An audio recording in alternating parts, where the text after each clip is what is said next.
Salut, c'est Amina, c'est parti pour une nouvelle vidéo. C'est une vidéo en français, bien sûr, ça va être.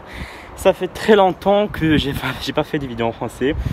Alors ça portera sur le sujet de la haine, ou bien l'œil envieuse, bien la jalousie en général. Est-ce que ça existe? Est-ce que ça n'existe pas? Est-ce qu'on doit croire en cette haine ou bien non? So just stay in the video, so restez dans la vidéo pour savoir plus sur ce sujet. La première question qui se pose toujours, c'est est-ce que la haine ou bien l'œil, on va dire envieuse, la jalousie en général, est-ce que ça pourrait porter du mal? Parce que en fait la question qui se pose, c'est pas est-ce que la jalousie existe, parce que la jalousie existe tant que Adam existe. Et là je me rappelle très bien le hadith du prophète Mohammed sallallahu alayhi wa sallam, quand il a dit ou bien dans la sirat du prophète Mohammed sallallahu alayhi wa sallam, c'est-à-dire dans la biographie de notre prophète, prière sur lui, quand Allah subhanahu wa ta'ala a dit dans maintes fois que ou bien a dit dans ce qui est rapporté que le seul être humain à être purifié de l'envie, à être purifié de la jalousie, c'est Mohammed sallallahu alayhi wa sallam. Et là, c'est une application directe qui dit toute personne qui n'est pas un prophète Mohammed sallallahu alayhi wa sallam a de la jalousie. D'une autre façon, je l'avoue devant vous, je l'avoue devant tout le monde, je suis jaloux. Et tu l'es. Tu l'es pas, mais Wallah tu l'es. Wallah tu l'es parce que je suis sûr que tu l'es, parce que tu as dans ton cœur un degré de jalousie. Mais ce qui diffère d'une personne à une autre, c'est plutôt le degré de la jalousie. Il y a des gens qui ont 10%, il y a des gens qui ont 20%, il y a des gens qui ont 90%, il y a des gens qui ont 100% de la jalousie, 50%. Donc ça diffère des gens. Et c'est pas up to me, et c'est pas up to you, c'est-à-dire c'est pas à moi ou bien à toi de juger le degré de jalousie de chaque personne. Et on n'est pas apte de dire à moi je suis plus jaloux que toi, ou bien que moi je suis pas jaloux du tout. Et ça n'existe pas tant que dans la biographie du prophète Mohammed sallallahu alayhi wa sallam, je traduis bien littéralement que Allah subhanahu wa ta'ala ba'atha malakan li yutahhira rasul sallallahu alayhi wa sallam, yutahhira qalb rasul sallallahu alayhi wa sallam mina al-hasad, qu'Allah subhanahu wa ta'ala a envoyé un ange pour purifier le cœur du Mohammed sallallahu alayhi wa sallam, notre prophète, de la jalousie. Et c'est clair et net dans l'avant-dernière sourate du Coran, dans la sourate d'Al-Falaq, quand Allah subhanahu wa ta'ala dit qul a'udhu bil falaq min sharri ma khalaq min sharri ghasiqin idha waqab min sharri nafathati bil 'uqad wa min sharri hasidin idha hasad. Je vais pas traduire toute la sourate parce que ce qui m'intéresse c'est le premier verset et le dernier verset. Qul a'udhu bi rabbi al-falaq means, c'est-à-dire moi je cherche en protection de notre Seigneur du lobe naissante, ainsi que le dernier verset du Coranique, je cherche la protection d'Allah subhanahu wa ta'ala contre tout envieux lorsqu'il envie. Tout envieux quand il envie. Donc tous on est dans des envieux. Là ça veut dire que tous on est envieux, mais on cherche la protection d'Allah subhanahu wa ta'ala contre cette envie, lorsque cette envie se travaille dans notre personnalité. Parce que tous on est jaloux quand on voit des personnes qui ont des choses qu'on n'a pas, qui ont des ni'am qu'on n'a pas, je sais pas,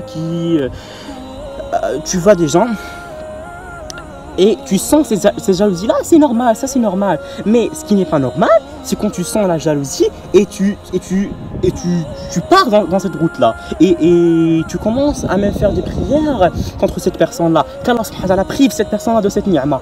Là c'est très exagéré, parce que quand tu vois quelqu'un qui est bien, quelqu'un qui travaille bien, qui fait bien, qui est aimable, quand tu vois Allahumma barik, il dit Allahumma barik, qu'Allah subhanahu wa ta'ala lui donne de plus en plus de cette positivité, qu'Allah subhanahu wa ta'ala lui accorde de plus en plus, qu'Allah subhanahu wa ta'ala lui offre de plus en plus. Et non pas dit vous voyez cette personne là, elle a tout. Là ça commence de la jalousie. Et bien sûr, mon but behind this video is not to say, c'est pas de dire que c'est à cause de cette haine que tu es éprouvé. Le prophète Mohammed sallallahu alayhi wa sallam a dit dans le hadith kullu ibn adam mu'ayyan, chaque fils d'Adam, c'est-à-dire que chaque insan, que chaque être humain est mu'ayyan. Il peut être atteint par ce mauvais œil, par cet œil-là envieux. Et toute personne est susceptible d'être soi-disant victime de cet œil-là. Mais le but, comme j'ai dit, certes, c'est pas de dire que à chaque fois qu'on a une épreuve, c'est de faire revenir cette épreuve-là que Allah subhanahu wa ta'ala nous a offert. Je veux dire bien offert, le verbe offrir, que c'est un cadeau d'Allah subhanahu wa ta'ala. Je vous invite de voir la vidéo les épreuves d'un cadeau d'Allah subhanahu wa ta'ala que j'ai fait, ça fait 2 mois, que je dis que chaque épreuve qu'Allah subhanahu wa ta'ala, chaque petit lait que Allah subhanahu wa ta'ala te choisit, c'est un honneur. Moi je dis que c'est un honneur, par exemple il y a beaucoup de soldats par exemple, on va prendre l'exemple des soldats, et il y a le boss, le chef qui choisit une personne X pour faire, pour participer à cette guerre-là, pour combattre les ennemis, et elle choisit cette personne X. Le fait de choisir cette personne X ne veut jamais dire que je veux que cette personne-là souffre, parce que cette personne-là, elle peut mourir dans ce combat-là, elle peut mourir, mais pourquoi le chef l'a choisi? Pourquoi le chef l'a choisi? Tout simplement parce qu'il a confiance, il a une forte confiance en cette personne-là, qu'elle va patienter, qu'elle va peut-être gagner, qu'il a une forte confiance que cette personne-là ne va pas céder. Et moi, je préfère d'être cette personne-là. Peut-être j'ai pas le courage de dire je vais être éprouvé, parce que personne n'a le courage de dire je vais être éprouvé. Allah subhanahu wa ta'ala, ajoute-moi des épreuves. Si vous savez que chaque épreuve fait diminuer vos sayyi'at, vos péchés, ben vous allez dire Allah subhanahu wa ta'ala, de plus en plus des épreuves là, mais Ibn Adam en général ne dit pas ça. Pourquoi? Parce que on a peur des épreuves qu'Allah subhanahu wa ta'ala nous donne, mais il faut les voir d'un autre côté. Il faut voir que ces épreuves là, c'est plutôt c'est parce qu'Allah subhanahu wa ta'ala nous aime. Et là je rappelle le hadith du prophète Mohammed sallallahu alayhi wa sallam, quand Allah subhanahu wa ta'ala aime un servant, il le teste, il l'éprouve, parce qu'il veut voir est-ce qu'il va réussir cette épreuve là. Et là, quand par exemple il y a un professeur qui aime un élève, parce qu'il voit que cet élève là il est doué, que cet élève là il peut faire des exercices qui sont très difficiles, il lui donne des épreuves qui sont difficiles, apparemment plus difficiles que des autres élèves, parce qu'il a une forte confiance, et il croit en cet élève là, il croit en ses capacités. Alors comment ne pas être atteint par cette ayn hasida, ou bien par cet œil là qui est envieux. Il n'y a pas une méthode. Il n'y a pas une méthode, parce que tu ne peux pas entrer dans les minds, dans les cerveaux des gens. Tu ne peux pas savoir ton destin, parce que peut-être tu es une bonne personne, tu es une personne croyante, tu fais tout bien, mais peut-être qu'il y a des gens qui t'envient toujours. Là, il n'y a pas une baguette magique qui va te dire si tu fais ça, tu ne vas pas être atteint par le mauvais œil. Mais là, je vais juste te rappeler que Allah subhanahu wa ta'ala dit wasta'inu ala qada'i hawaishikum bil kutman. Là, c'est une citation qui nous incite à, lorsqu'on veut faire quelque chose de bien pour nous, on va passer un examen par exemple, on veut faire des choses, c'est-à-dire on va faire quelque chose pour enjoyer, ça va revenir du bien pour nous. Faites-la dans le secret, faites-la dans la confidentialité. C'est pas la peine de publier, c'est pas la peine de dire je vais passer cet examen-là, je te le dis à tes amis, à ta famille, parce qu'il y a toujours du mal, il y a des gens qui vont te dire Allah subhanahu wa ta'ala m'barik, qu'Allah subhanahu wa ta'ala te donne de plus, qu'Allah subhanahu wa ta'ala t'accorde la réussite. Il y a des gens qui vont dire cette personne avait passé cet examen-là, donc qu'Allah subhanahu wa ta'ala ne facilite jamais cet examen-là. Donc keep in mind this.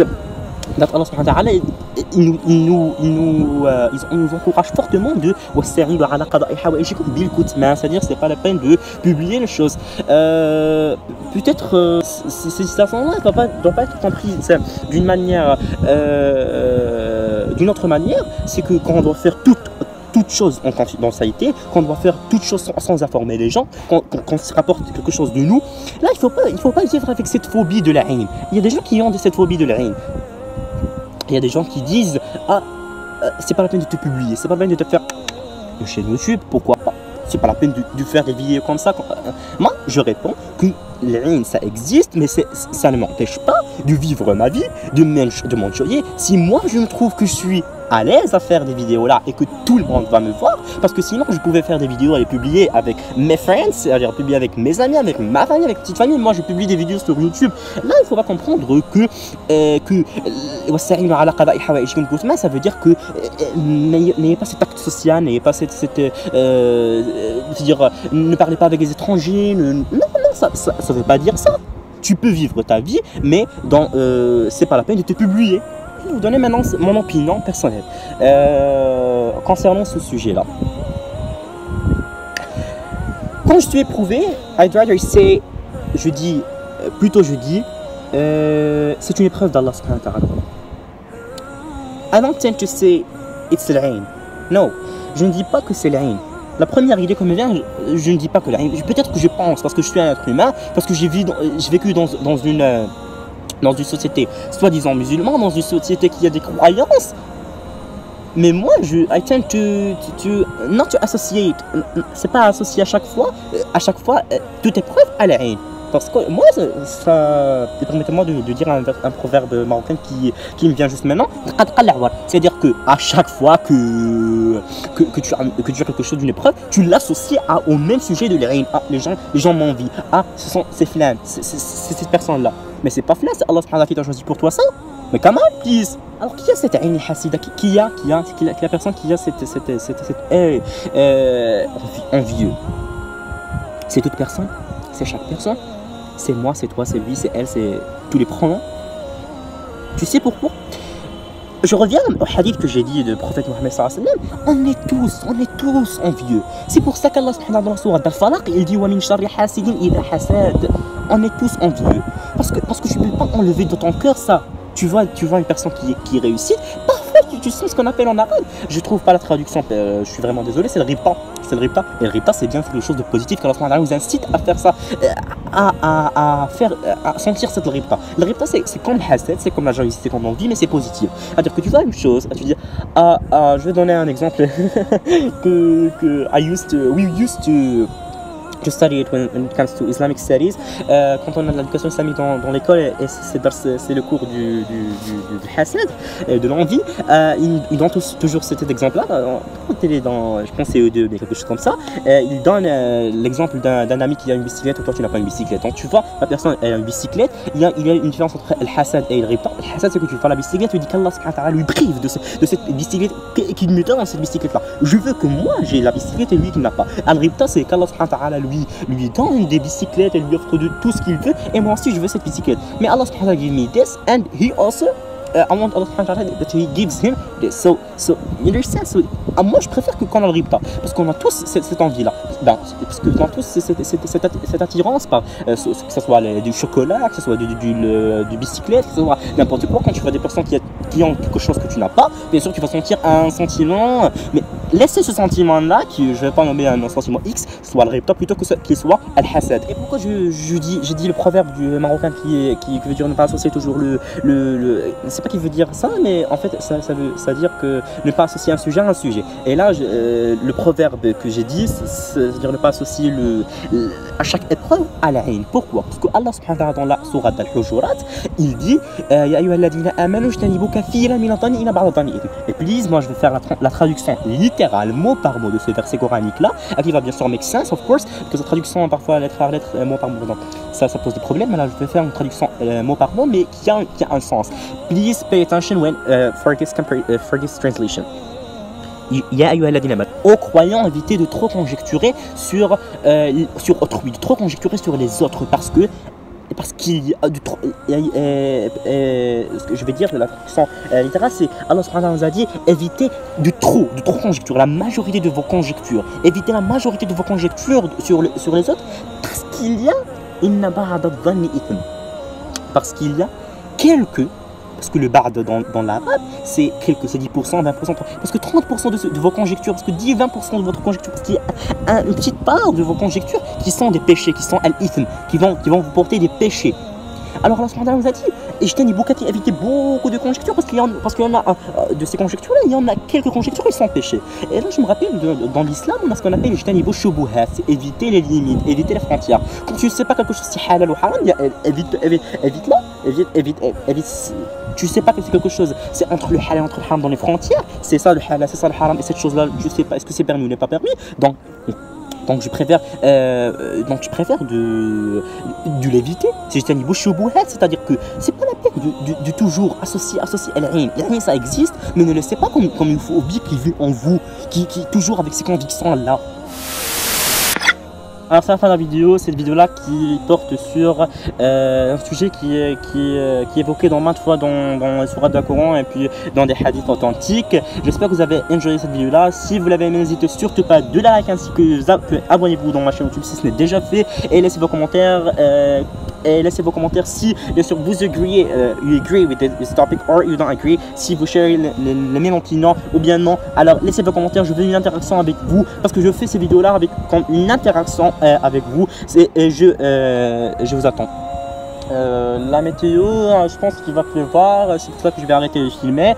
Je suis une personne qui aime la pluie. J'ai voulu bien que que ça pue dans inside la vidéo, mais je dois partir. Je vous aime tous. Ma vidéo en français, comme toutes mes vidéos, comme la plupart de mes vidéos en français, porte beaucoup du sarcasme. Mon but, c'est pas de, c'est de faire la comédie noire, c'est de vous faire rire, mais de vous faire interagir. Parce que quand il y a du sarcasme, quand il y a de la comédie noire dans la vidéo, ça attire plus les spectateurs. Alors, stay tuned pour des vidéos qui sont très innovatives et créatives et beaucoup de nouvelles idées. Je vous aime tous. Au revoir, goodbye, assalamu alaikum.